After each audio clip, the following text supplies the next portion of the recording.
जय भीम साथियों।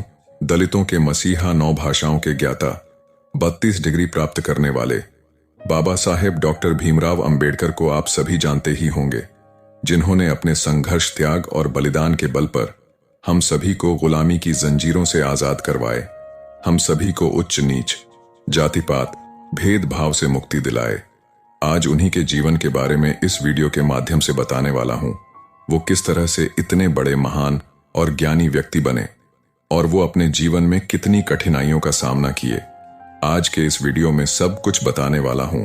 डॉक्टर भीमराव अंबेडकर का जीवन संघर्ष और समर्पण की अद्वितीय कहानी है।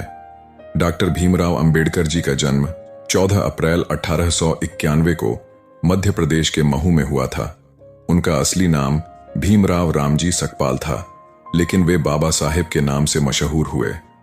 अंबेडकर जी का जन्म महार जाति में हुआ था, जो उस समय अछूत मानी जाती थी।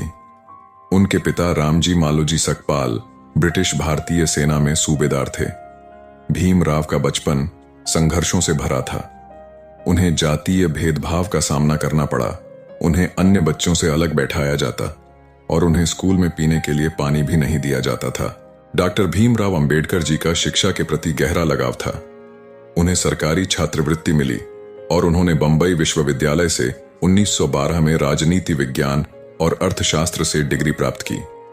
इसके बाद वे आगे की पढ़ाई के लिए अमेरिका गए और 1915 में कोलंबिया विश्वविद्यालय से एमए और 1917 में पीएचडी की डिग्री प्राप्त की।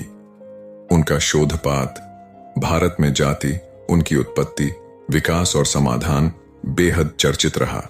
अमेरिका से लौटने के बाद उन्होंने लंदन स्कूल ऑफ इकोनॉमिक्स से डीएसएससी और ग्रेज इन लॉ से बैरिस्टर की उपाधि भी प्राप्त की। शिक्षा प्राप्त करने के बाद उन्होंने भारतीय समाज में जातिवाद और अछूत समस्या के खिलाफ संघर्ष शुरू किया।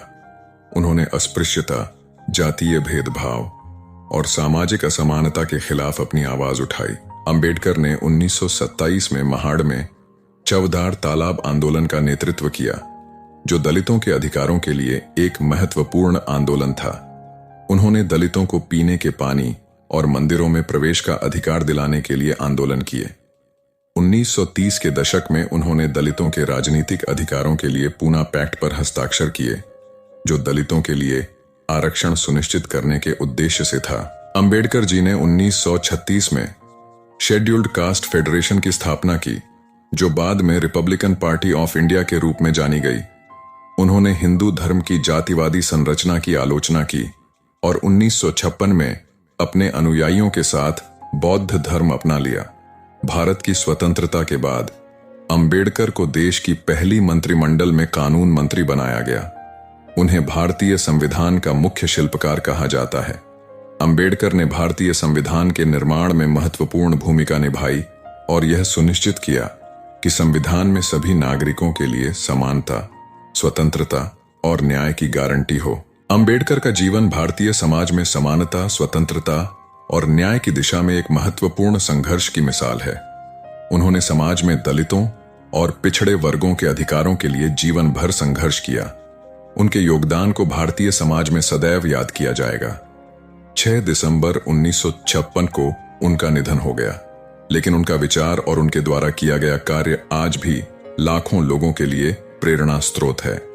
बाबा साहेब अंबेडकर की कहानी सिर्फ एक व्यक्ति की नहीं, बल्कि समाज के सभी वर्गों के लिए समानता और न्याय की खोज की कहानी है। उनका जीवन इस बात का प्रमाण है कि शिक्षा और दृढ़ संकल्प से किसी भी बाधा को पार किया जा सकता है। उनके योगदान के लिए उन्हें मरणोपरांत भारत रत्न से सम्मानित किया गया, जो भारत का सर्वोच्च नागरिक सम्मान है। इस कहानी से यह निष्कर्ष निकलता है, डॉक्टर भीमराव अंबेडकर की कहानी केवल एक व्यक्ति की कहानी नहीं है, बल्कि यह उस संघर्ष और साहस की कहानी है जिसने भारत के सामाजिक ताने बाने को बदल दिया। उनके विचार और उनके कार्य आज भी प्रासंगिक हैं और हमें एक समान और न्यायपूर्ण समाज की दिशा में प्रेरित करते हैं। डॉक्टर भीमराव अंबेडकर के द्वारा कही गई कुछ प्रेरणादायक बातें हैं जो आपको काफी मोटिवेट करेगा। शिक्षा वो शेरनी का दूध है, जो पिएगा वही दहाड़ेगा। शिक्षा वह शस्त्र है जिससे आप दुनिया को बदल सकते हैं। मनुष्य का जीवन स्वतंत्रता के बिना अर्थहीन है।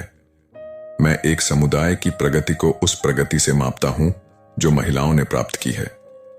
जीवन लंबा नहीं बल्कि महान होना चाहिए। यदि आप एक सम्मानजनक जीवन जीना चाहते हैं तो आत्मसम्मान बनाए रखना बहुत जरूरी है।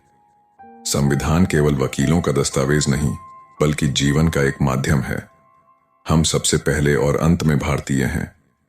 मैं एक ऐसे धर्म को मानता हूं जो स्वतंत्रता, समानता और भाईचारा सिखाता है। इतिहास गवाह है कि जहां नैतिकता और अर्थशास्त्र के बीच संघर्ष होता है वहां हमेशा जीत अर्थशास्त्र की होती है।